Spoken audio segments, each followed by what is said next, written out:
ZEE5 ಇರುವಾಗ ನೀವು ನಿಮ್ಮ ನೆಚ್ಚಿನ ಶೋಗಳನ್ನ ಎಂದಿಗೂ ಮಿಸ್ ಮಾಡಿಕೊಳ್ಳುವುದಿಲ್ಲ. ಅದು ಸಂಪೂರ್ಣ ಉಚಿತವಾಗಿ.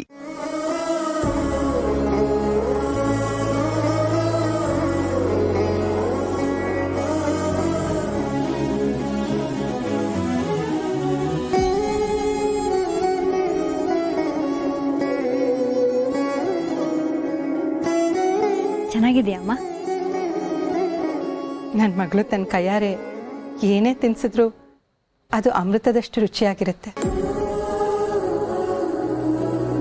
ನನ್ನ ಮಗಳಿಂದ ನಾನು ತುತ್ತು ತಿಂತಿದ್ದೀನಲ್ಲ, ಅಷ್ಟು ಸಾಕು ಈ ಜನ್ಮಕ್ಕೆ. ಅಮ್ಮ, ಆಗ ತಿನ್ಸಿಲ್ಲ ಅಂದ್ರೇನು? ನಾನು ದೊಡ್ಡೋಳಾಗಿದ್ರು ಚಿಕ್ಕ ಮಗು ಆಗಿದ್ರು ನಿಮ್ಮ ಮಗಳೇ ತಾನೆ. ಆಹಾ, ಸರಿಯಾದ ಟೈಮಿಗೆ ಬಂದಿದ್ಯಾ. ಹೋಳಿಗೆ ತಿಂತೀಯಾ? ಹೋಳಿಗೆನಾ? ಯೋ, ನನ್ನ ಮಗಳು ಮಾಡಿದ್ದು ಅಲ್ವಾ ಪೂರ್ಣಿ? ಇರಲಿ ಇರಲಿ, ಹೋಳಿಗೆ ಆಮೇಲೆ ತಿಂತೀನಿ. ಈಗ ಪೂರ್ಣಿ ಜೊತೆ ಒಂದೆರಡು ಮಾತಾಡ್ತೀನಿ. ಪೂರ್ಣಿ,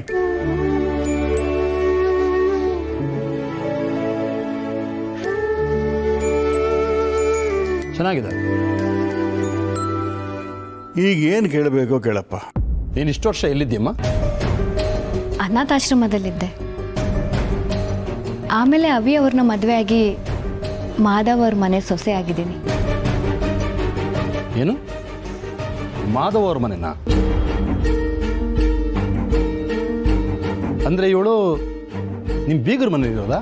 ಹೌದು, ಅದೇ ನೋಡು ವಿಧಿ ಆಟ ಅಂದರೆ. ಆದರೂ ಇವಳೇ ನಿಮ್ಮ ಮಗಳು ಅನ್ನೋದಕ್ಕೆ ಏನು ಗ್ಯಾರಂಟಿ?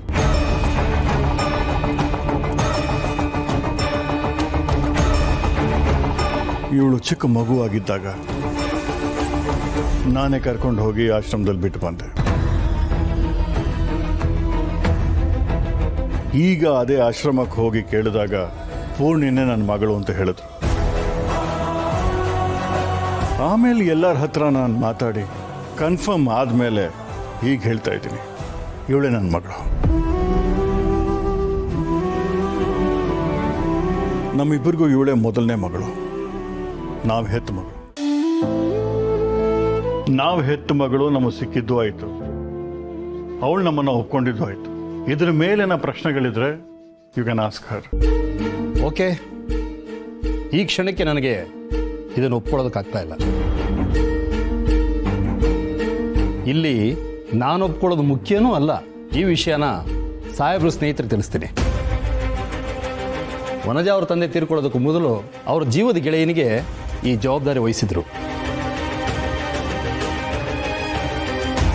ಅವರೇ ಖುದ್ದಾಗಿ ಬಂದು ಈ ಹುಡುಗಿ ಹತ್ರ ಮಾತಾಡ್ತಾರೆ. ಅದಾದಮೇಲೆ ಅವರು ಒಪ್ಪಿಗೆ ಕೊಟ್ಟರೆ ನಮ್ಮದೇನು ಅಬ್ಜೆಕ್ಷನ್ ಇಲ್ಲ. ಏನು, ಅಪ್ಪನ ಜೀವದ ಗೆಳೆಯನ? ಯಾರವರು?